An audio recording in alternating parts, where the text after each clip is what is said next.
Cuando trabajamos con un equipo de desarrollo, es muy importante que sepamos qué tipo de archivo es más conveniente dependiendo de en dónde se va a utilizar. Es por ello que en esta lección vamos a trabajar para entender la diferencia entre JPG, PNG y SVG, entre otros formatos que se utilizan para el diseño web. Vamos a analizarlos.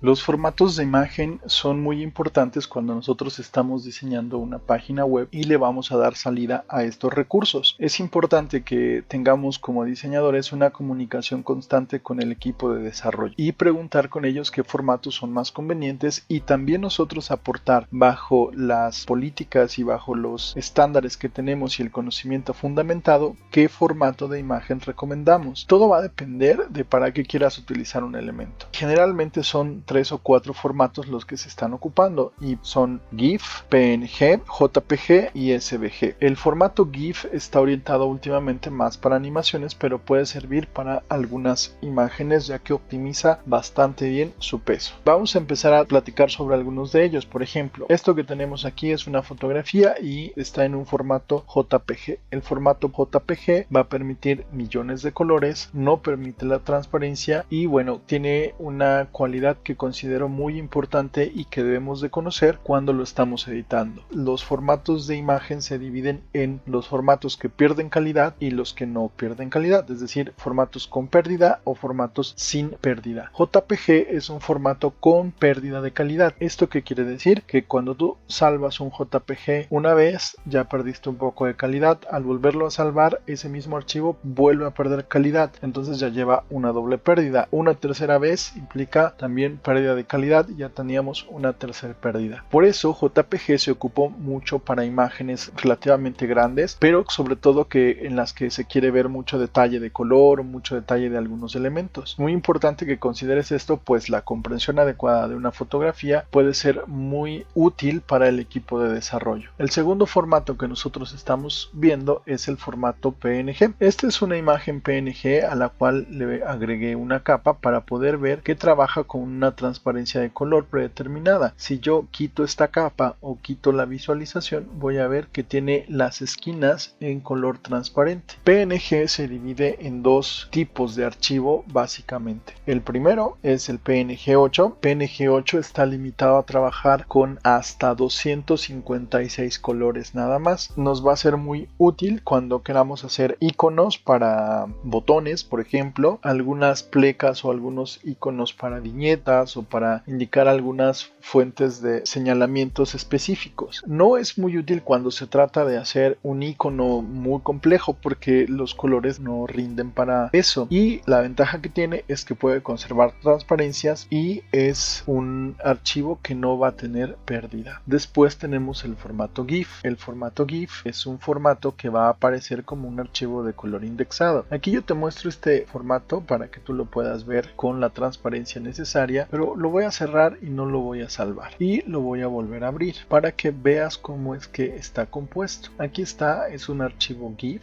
pero va a aparecer como un índice, no dice fondo, y al quererlo convertir a capa no me lo va a permitir. ¿Qué es lo que tengo que hacer? Ir al menú superior, imagen, modo, y cambiarlo de color indexado a color NRGB. El color indexado quiere decir que es un color que ya está sintetizado y que bueno, solamente tiene algunos colores. GIF también trabaja solo con 256 colores, no trabaja con más. Permite hacer animaciones y va a permitir transparencias, como lo que teníamos hace un momento. Sin embargo, es un archivo que puede generar cierto tipo de defectos como estos pequeños detalles en color blanco. Es importante que tengamos el conocimiento de esto para saber diferenciar qué tipo de formato es el que me conviene. El otro formato que vamos a estar trabajando es el formato SVG. SVG quiere decir que es un gráfico de vector escalable. SVG por sus siglas en inglés. Y bueno, este formato es un híbrido entre una imagen imagen y un archivo de dibujo vectorial. Generalmente se generan en programas como Illustrator, que se encarga de hacer dibujos a partir de vectores. Sus usos son muy recomendados cuando estamos hablando de elementos que se pueden crecer y que no queremos que se deformen o se pixelen bajo ninguna circunstancia. Voy a abrir un archivo SVG en este momento, aquí está, y Photoshop me pide rasterizarlo. Aquí tengo la medida, aquí tiene la resolución, etcétera, etcétera. ¿Por qué pide rasterizarlo? Porque lo va a convertir en un formato de imagen, es decir, va a perder su calidad de ser un archivo vectorial. De todas maneras lo voy a abrir. ¿Qué características o para qué nos conviene utilizar un archivo SVG o un PNG o un GIF o un JPG? Hay una tabla de contenidos que está dentro de tus materiales adicionales en donde explico cómo puedes ocupar cada uno de estos elementos. Solo hacer hincapié en que si tú tienes un elemento SVG, no importa qué tanto cambies de pantalla, la visualización siempre va a ser correcta, es decir, no va a tener pérdida de calidad. ¿A qué me refiero? Generalmente las pantallas de retinas están ya muy de moda o es más fácil acceder a ellas desde un teléfono hasta una computadora o un ordenador, pues. Sin embargo, este proceso de transición entre pantallas de plasma o pantallas con menos calidad y las de retina generaba que se generaran dos archivos distintos, uno para cada tipo de pantalla, ya que si tú veías una página web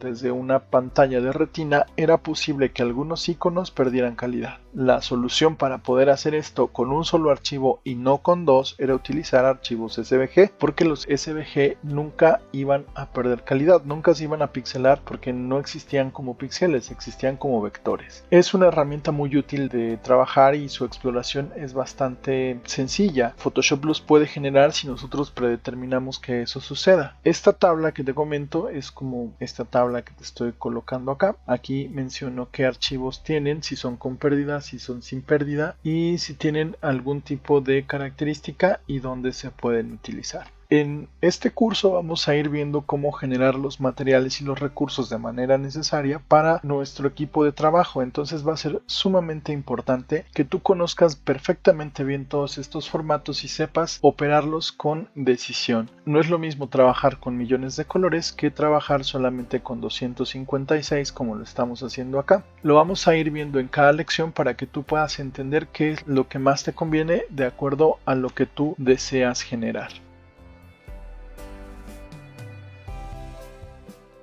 Como puedes ver, cada uno de estos formatos tiene características, aunque similares, los diferencian de manera muy clara y concreta. Algunos van a perder ganancia o van a perder calidad en su formato o en su forma de salvado. Otros van a conservarla. Sin embargo, los pesos, la forma de transportarlos, la forma en que los navegadores lo interpretan, es lo que va a determinar qué archivo es más recomendado para qué cosa, dependiendo de la función en específico a la que esté orientado. Además, he generado una tabla comparativa entre los formatos más comunes, la cual está colocada dentro de los recursos adicionales. En la siguiente lección aplicaremos lo que acabamos de ver, ya que vamos a exportar una imagen para web de manera tradicional.